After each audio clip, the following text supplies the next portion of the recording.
This is VOA Africa.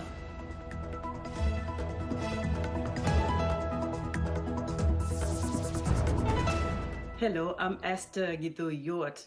It's Friday, November 13th. This is Africa 54. Due to the global outbreak of COVID-19, Voice of America is taking every necessary precaution to safeguard its employees. So our broadcast will look a little different today and in the near future as we, out of an abundance of caution, reduce our staffing at VOA headquarters here in Washington. We're working to help keep you informed about what's going on, and we appreciate you staying with us on Africa 54. We begin our broadcast Friday in West Africa, where many Ghanaians are still coming to terms with the news that former President Jerry John Rawlings has died at age 73. Shock and sadness swept over Ghana on Thursday when citizens first learned that the man viewed by some as divisive and by others as a hero has passed away. Rawlings seized power twice in a military coup, but went on to bring democratic rule to the country. He founded a major ruling party in Ghana, the National Democratic Congress, and became the first president of the Ghana's Fourth Republic, serving 2 terms as the democratically elected leader from January of 1993 to January of 2001. Vladimir Antwi-Danso, the Dean of Academic Affairs at the Ghana Armed Forces Command and Staff College, says Rawlings was both a unifying and divisive figure in Ghana. He was in power for 20 years in all, and his impact was significant. Rawlings had been hospitalized for the past several days. There is no word yet on the cause of death. As Ghana prepares for its presidential election on December 7th, current President Nana Akufo-Addo and opposition leader John Mahama both announced a suspension of all campaigning across the country. Flags are flying at half-staff as the nation enters a week of national mourning. Long a bedrock of stability in the Horn of Africa, analysts fear a destabilized Ethiopia could have repercussions beyond its borders. VOA Salam Solomon has this story, looking at how instability in the country threatens to engulf the region. In a country that has been plagued for years by ethnic violence, observers fear the latest fighting between government troops and regional paramilitary forces in Ethiopia could be the breaking point. We are not on the brink of civil war. Ethiopia is in the midst of a civil war. That was Kjetil Trunvoll, a professor of peace and conflict studies at a university in Oslo, Norway. The recent violence occurred in the northern Tigray region of the country after fighters loyal to the Tigrayan People's Liberation Front, a political party, attacked a federal government position last week in an attempt to loot weapons and equipment, according to the government. Prime Minister Abiy Ahmed responded by ordering airstrikes and sending in troops to put down the uprising. Early reports say hundreds have died in the fighting. The conflict between the federal authorities and Tigray might be the straw which breaks the camel's back. You have a potential of a serious withering of central authorities in Ethiopia. So it is an extremely dire situation, and I think it is very hard to see that Ethiopia will return back to a normality as it was before the conflict. The divisions are running too deep for that. Tensions have been building since September 9, when Tigray, the northernmost of Ethiopia's 9 regional states, defiantly held a regional election which Abiy called illegal. The conflict also threatens to go international. Sudan's refugee agency reported that thousands of refugees had crossed the border, with hundreds more arriving daily. There are unconfirmed reports that Eritrea is positioning troops near the border. Ethiopia is the anchor state of the Horn of Africa.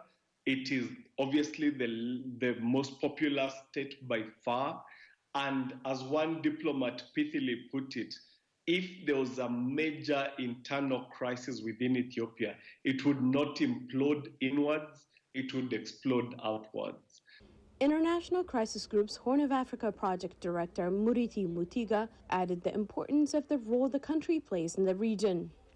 Ethiopia is absolutely critical to the stability of one of the most unstable regions in the Horn of Africa, home to one of the largest contingents of peacekeepers across the world, home to two very complex transitions, Ethiopia's stability is absolutely critical. Ethiopia is one of the largest troop contributing countries to peacekeeping missions around the world. It is also an economic engine that regularly recorded GDP growth above 10% prior to the global economic slowdown caused by COVID-19. Salem Solomon, VOA News, Washington. As the fighting in the Tigray region rages on, the Ethiopian government has launched a civilian blood drive in Addis Ababa, and hundreds of volunteers are waving flags lined up at a stadium to donate blood on Thursday for injured armed forces members. Scores and hundreds of laborers were stabbed and hurt to death in Ethiopia's Tigray region, according to the human rights group Amnesty International, as federal troops claimed major advances in the offensive against local forces. Ethiopian Prime Minister Abiy Ahmed on Thursday accused his foes of committing atrocities during a week of fighting. Reuters says airstrikes and ground combat have killed hundreds, sent refugees flooding into Sudan, stirred Ethiopia's ethnic divisions, and raised questions over the credentials of Abiy, 44, Africa's youngest leader and winner of a Nobel Peace Prize in 2019. 7 international peacekeepers, 5 Americans, 1 French and 1 Czech were killed Thursday when a U.S. Army Black Hawk helicopter crashed during a routine mission in Egypt's Sinai Peninsula, according to Israeli and Egyptian officials. The multinational force and observers, a group that monitors the 1979 Israeli-Egyptian peace accord, owned the aircraft. The MFO declined to release the names of the dead, pending the notifications of their families. An 8 crew member, also an American, was badly injured in the crash and was airlifted to an Israeli hospital. Israeli and Egyptian officials say the crash appears to have been an accident and that there were no signs of the aircraft being attacked. The Czech Republic's military has attributed the Black Hawk crash to technical malfunction. It appears that Ivory Coast President Alassane Ouattara and main opposition leader Henri Konan Bedie are moving forward toward peace after a face-to-face meeting. Neka Chile has this report. Two bitter rivals stood side by side on Wednesday and promised to work towards peace. With the death toll from election-related violence in Ivory Coast at least 85, President Alassane Ouattara and the main opposition leader Henri Bedie met in the commercial capital Abidjan. Ouattara described it as the first meeting to establish trust. A brotherly meeting to restore confidence and to ensure that Ivory Coast finds peace.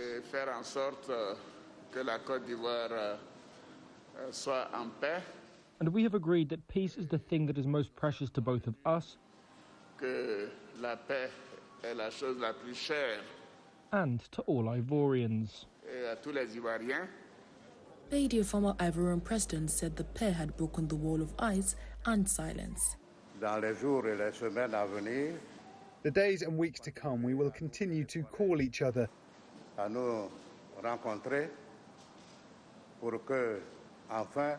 meet in order to bring the country back to what it was before.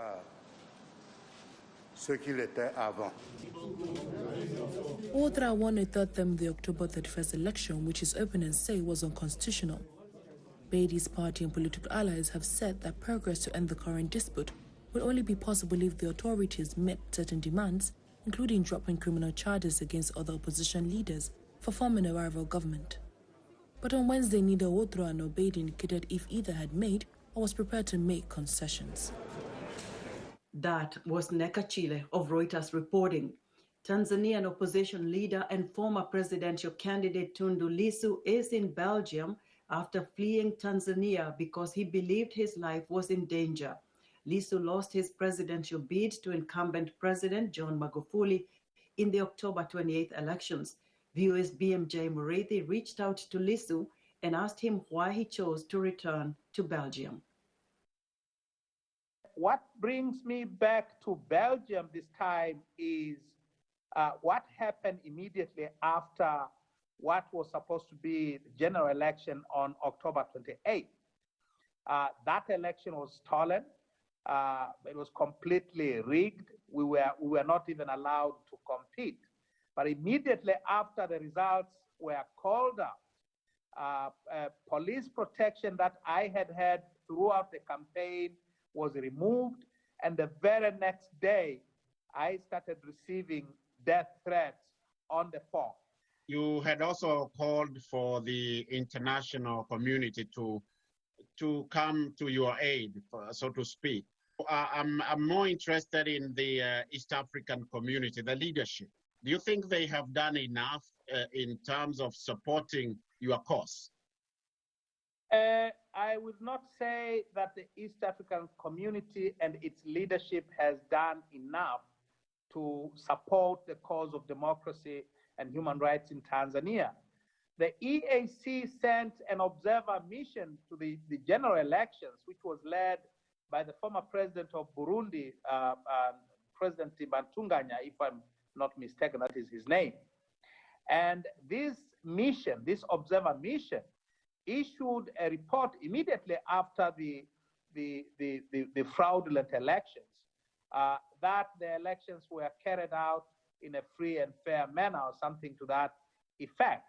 And that is an entirely wrong conclusion for a mission which we are told, and I am told this by the AU observer mission, which I met on 2 different occasions after the election, that the AU mission, observer mission, as well as the EAC observers witnessed irregularities on election day in the form of ballot boxes which were already overflowing with fake ballots, and these were already in polling stations before polling started.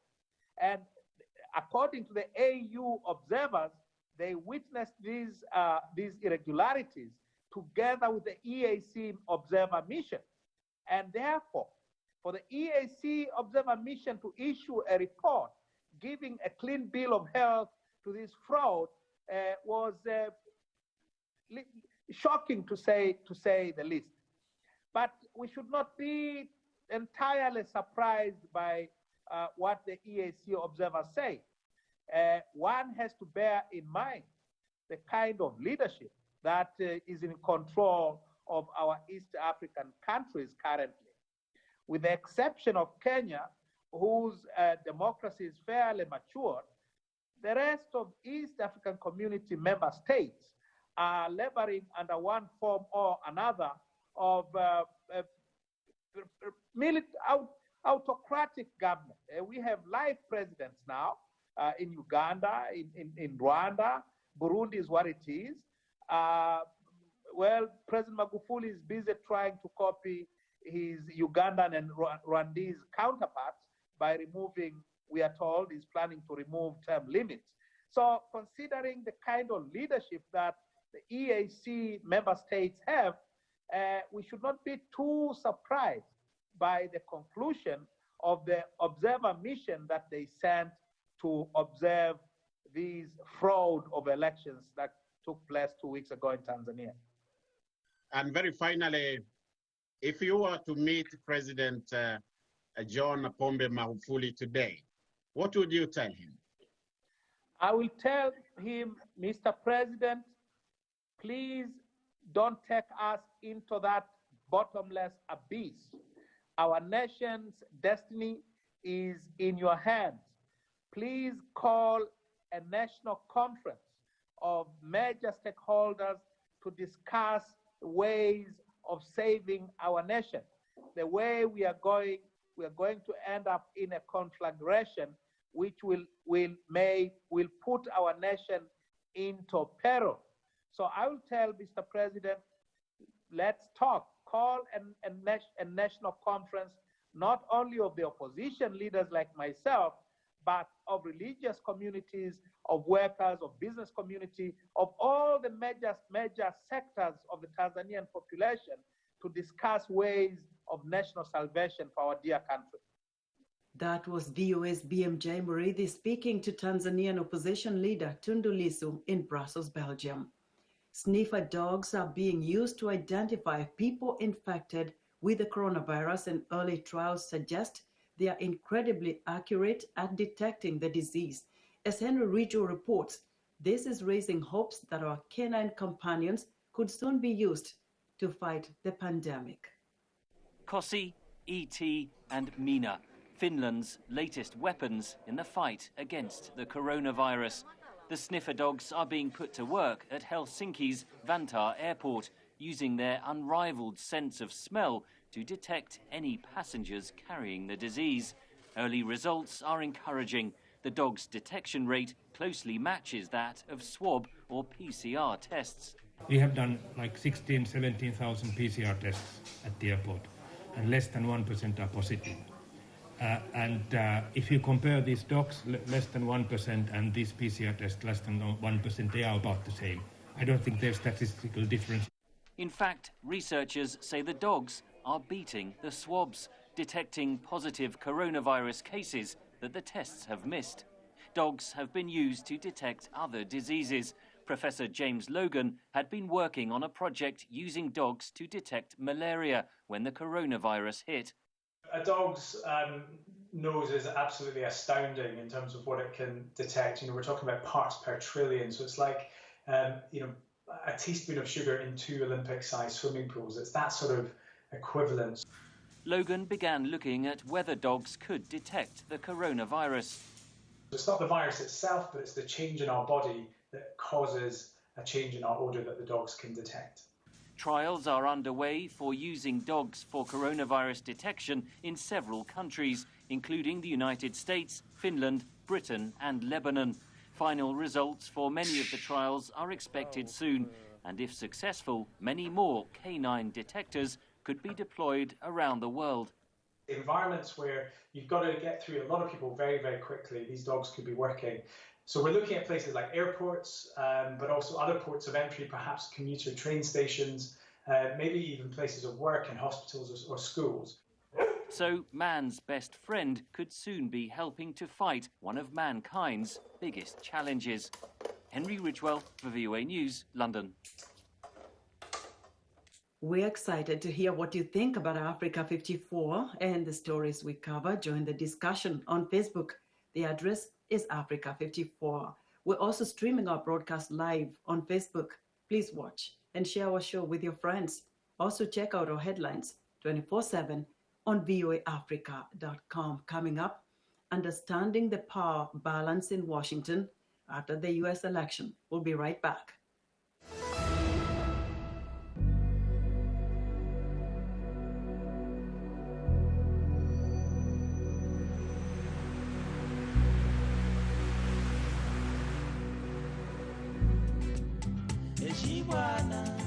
Chibwana chimalata,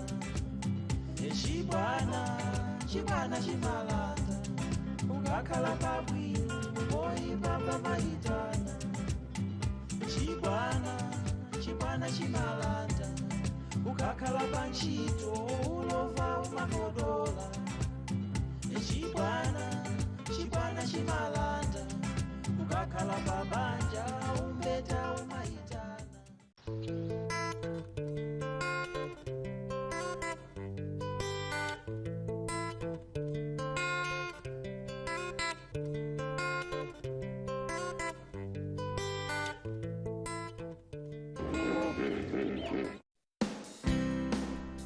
Health, wellness, sport, beauty, medical breakthroughs.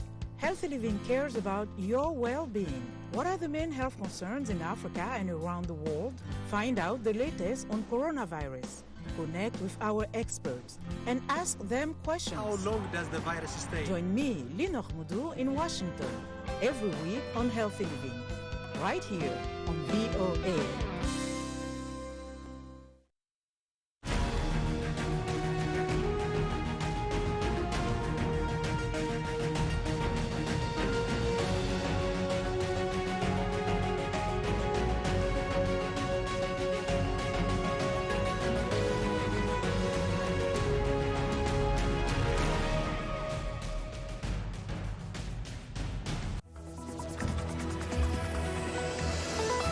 Welcome back to Africa 54.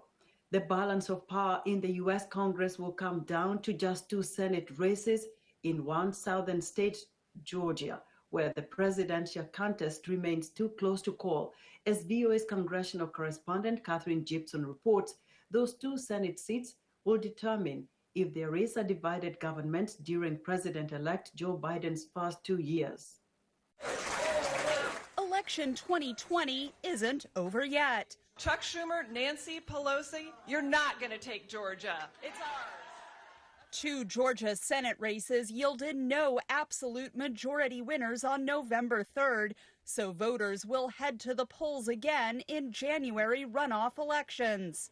Democrats Raphael Warnock and John Ossoff trying to unseat Republicans Kelly Loeffler and David Perdue. These incumbent Republican senators just felt entitled to an easy dance back to victory. So far, Republicans have won 50 seats in the next U.S. Senate. Democrats have won 46 seats, along with 2 independents who generally vote with the party. The 2 special elections in Georgia mean that if Democrats are able to win both of those 2 seats, it would be a 50-50 tie, and our Constitution stipulates that the vice president presides over the Senate. Meaning Vice President Kamala Harris would then be the tie-breaking vote in the Senate, providing a narrow path for President-elect Joe Biden's legislative agenda. Obviously, it'd be much better if we had a tie in the Senate, which means that this vice president become incredibly important beyond what she already is. But if Republicans win 1 or both seats, the outlook for Biden's presidency changes significantly. Having a United States Senate controlled by the Republicans and especially Mitch McConnell, that would put a damper on his ambitions to put into place that progressive agenda that he had campaigned on. So it would likely mean less legislation coming out in general, and definitely not as progressive as he would have liked. Georgia has traditionally been a Republican stronghold, but that's changing partly because of the get-out-the-vote efforts of Democratic organizer Stacey Abrams. Georgia has had potential for years. We've had investment for a much shorter period. Ossoff and Warnock both represent the state's changing demographics, younger and more diverse. While Loeffler and Perdue will be encouraging President Trump's loyal base to get out the vote. Because of the national implications of the Georgia runoffs, both sides, I think, are going to show up. And we're already seeing a significant amount of investment and effort. Early voting in Georgia begins in mid-December, ahead of the runoff election day on January 5th, 2021. Catherine Gibson, VOA News, Washington. U.S.-Russian relations have been at a low ebb over the past 4 years, lasting damage from charges of Russian interference in the 2016 U.S. presidential elections. But with Joe Biden's projected victory in the 2020 race, debate in Russia now centers on what, if anything, will change. From Moscow, Charles Maines reports. Over the past 2 decades, Russian President Vladimir Putin has seen American presidents come and go, and come and go. A testament to both traditions of transfer of power in the U.S. and Putin's staying power in the Kremlin. Like his recent predecessors, President Trump was elected promising to overcome past differences and better relations with Moscow, a pattern the incoming administration under Joe Biden is unlikely to repeat, say experts. The relations between Russia and the United States have taken such a rough road that it is basically impossible to talk about the reset in any nearest future. But instead of the reset, I think that there is still room for deterioration. Behind the animosity, lingering fallout from the politics of 2016. A federal investigation accused Russia of aiding Trump's election to the White House, charges both Trump and the Kremlin deny, but which triggered a raft of U.S. sanctions against Moscow. Fast forward to 2020, and Putin has yet to congratulate Biden on his election victory. Kremlin officials insist it's out of both respect for President Trump's ongoing legal challenges to the vote and a desire to stay out of the political fray in Washington, even while state media have openly portrayed Biden's win as stolen. Despite the rancor, some U.S.-Russia watchers say the Kremlin is eager to work with the incoming Biden administration on one key issue, arms control. The Russian main goal is to prolong the New START treaty. And then during the time when the treaty will be prolongated, they are willing to have some sort of more full-scale negotiations on strategic stability. The New START treaty, signed during the Obama years, formally comes to an end this February. While the Trump administration's demands for changes to the deal stymied talks over the past year, candidate Biden has said he's ready to work with Putin to extend the agreement, a sign veteran Russian diplomats hope may set a new tone.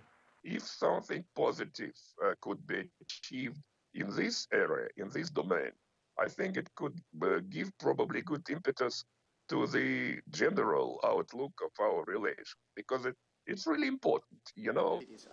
Few know as well as President-elect Biden.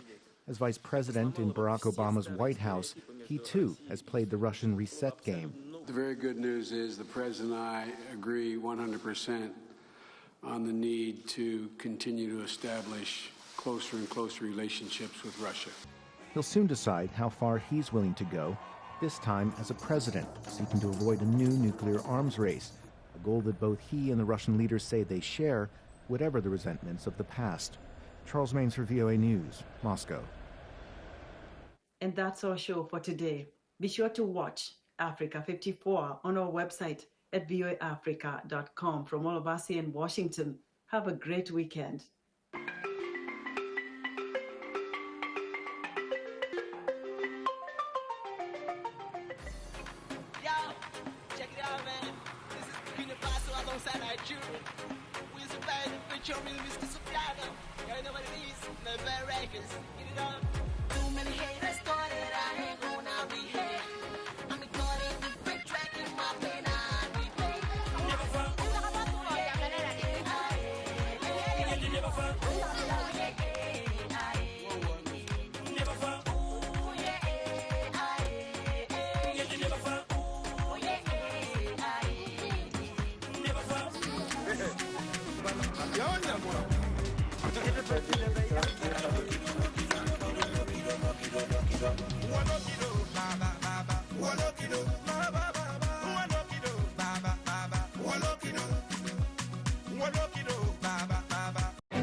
Is about more than just sitting here and talking about women's issues. It's about listening to them and bringing their opinions to the table and making sure their voices are heard. Because our lived experiences, our stories, and our voices will help shape the next generation.